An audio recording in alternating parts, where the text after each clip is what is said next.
ભાઈ ડાભી કરીને અમારી સોસાયટીમાં દારૂ ગાંજા પીને આવે છે અને આની પહેલા અમે એને રોકાણ કરી હતી. અમારા સોસાયટીના પ્રમુખ કિશોરભાઈ લાડવા એને રોકાણ કરવા હતું, એને ફરિયાદ કરી હતી તો એના જીવથી મારી નાખવાની ધમકી આપી હતી. એ જીવનો અત્યારે જોખમ લઈને અત્યારે એનું થાર રાખીને આજે સોસાયટીમાં રાત્રે 11 થી 11:30 વચ્ચે આવ્યો હતો અને એના ઘરે જઈને અમારા પ્રમુખ કિશોરભાઈ લાડવાને ઘરમાં જઈને વ્યક્તિએ છરી મારી દીધી. જો આજે અમારા પ્રમુખ છો અમારે સેફ્ટ નથી તો અમારે બીજું પબ્લિક ક્યાંથી સેફ હોય? આજે અમારી બેન છે, દીકરીઓ છે ને એ વ્યક્તિની બેન દીકરીઓ નથી છતાં એ વ્યક્તિ સોસાયટી માટે લડે છે ને આજે અમને આનો નિર્ણય જોઈને જ્યાં સુધી નિર્ણય નહીં આવે ત્યાં સુધી આ માનવીયથી અમે કોઈ વ્યક્તિ જવાના નથી.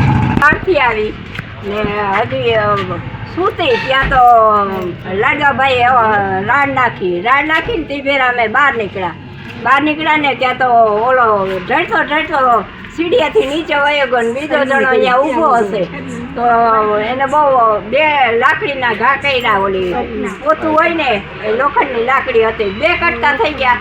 એક કટકો ઘરમાં પડ્યો છે ને લોહીના ટીપા નીકળી રાખે છેટ પગથિયા સુધી લોહીના ટીપા ગયા ને પછી પાર્કિંગની બહાર જઈને એક કટકો હરિયાનો અહીંયા પડ્યો છે.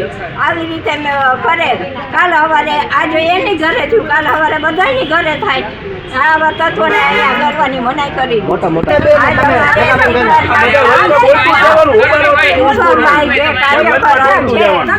અત્યારે દવાખાના જીવનમાં વચ્ચે જોલા ખાય છે. આપણે એમને બોલવાનું ન્યાય લ્યો નાને સજા આપો. તમારે જવું પડે દવા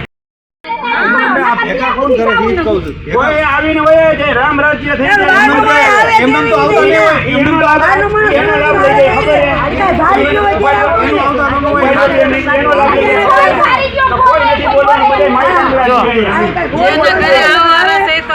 લાય તું જે નથી હકીકત બોલ લાય હવે હું કોણ ત્યાં આવતી